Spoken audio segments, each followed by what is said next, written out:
اس وقت بارشوں کے بعد کراچی اور پورے سندھ میں جو صورتحال ہے اس میں مچھروں کی بہتات ہے، جس کی وجہ سے دو خاص امراض لائک ڈینگی اور ملیریا پھیلنے کے چانسز ہیں۔ تو آج کل جس مریض کو بھی اگر بخار ہوتا ہے اور وہ اپنے ڈاکٹر کے پاس جاتا ہے تو اس کے 2-3 ٹیسٹ کرائے جاتے ہیں، جس میں اس کا ایک سی بی سی کراتے ہیں تاکہ اس کے کاؤنٹس پتہ لگیں، ایک اس کا NS1 اینٹیجن ٹیسٹ کراتے ہیں ڈینگی کے لیے تاکہ پتہ لگے کہ ڈینگی تو نہیں ہے، اور ایک ٹیسٹ ہے ICT ملیریا جو ٹیسٹ کرایا جاتا ہے تاکہ پتہ لگے ملیریا ہے یا نہیں ہے۔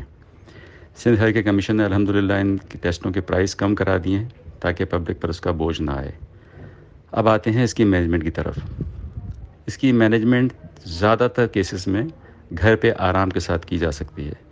کیونکہ اس میں ہمیں سب سے زیادہ خیال یہ رکھنا پڑتا ہے کہ ڈینگی میں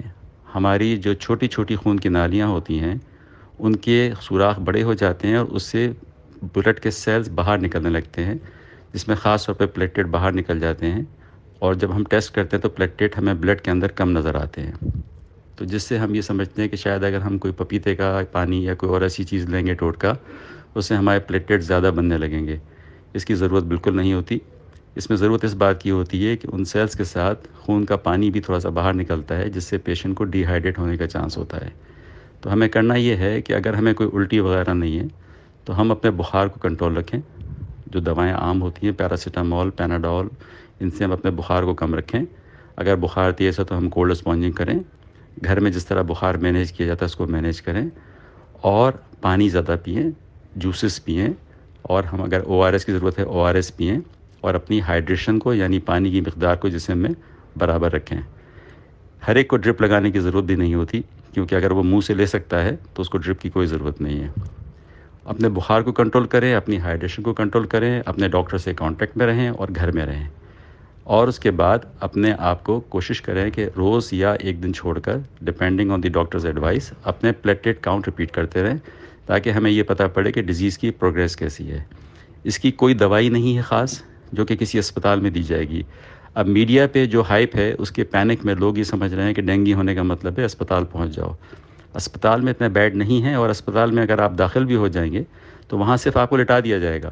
اور زیادہ سے زیادہ ایک ڈرپ لگا دی جائے گی۔ اسپتال میں ٹوٹل مینجمنٹ یہ ہے اس کی، اور بہت چند کیسز میں جس میں کہ اگر خدا نخواستہ پلیٹلیٹ کاؤنٹ بہت لو ہو جاتا ہے، ڈینجرس لیول سے نیچے چلا جاتا ہے، 10,000 8,000 ادھر پہنچ جاتا ہے، تو پھر ڈاکٹر یہ سوچتے ہیں کہ کیا اس کو پلیٹلیٹ دیے جائیں تاکہ اس کو کوئی کمپلیکیشن نہ ہو۔ تو یہ جو کیسز ہوتے ہیں یہ آٹے میں نمک کے برابر ہوتے ہیں جن کو پلیٹلیٹ کی ضرورت پڑتی ہے۔ زیادہ تر کیسز 5-7 دن میں خود بخود ریکور ہو جاتے ہیں، صرف ہم نے پلیٹلیٹ کے کاؤنٹ کو مانیٹر کرنا ہے۔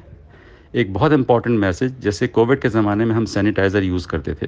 اور ہمیں اس کی عادت ہو گئی تھی، ہم ماسک پہنتے تھے ہمیں اس کی عادت ہو گئی تھی، اسی طرح سے اس سیزن میں ضروری یہ ہے کہ ہم سب اپنے ساتھ ماسکیٹو ریپیلنٹ رکھیں، اور 4-4 گھنٹے کے وقفے سے اپنے اوپن باڈی پارٹس پر اس کو لگاتے رہیں تاکہ ہم اس کو پریونٹ کر سکیں۔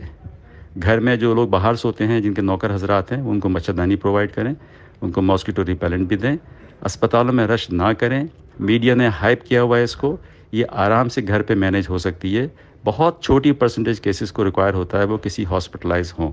اور جنرل کیسز کے لیے اندر اسپتال میں سوائے مچھردانی لگا کے لٹانے کے اور کوئی علاج نہیں ہوتا۔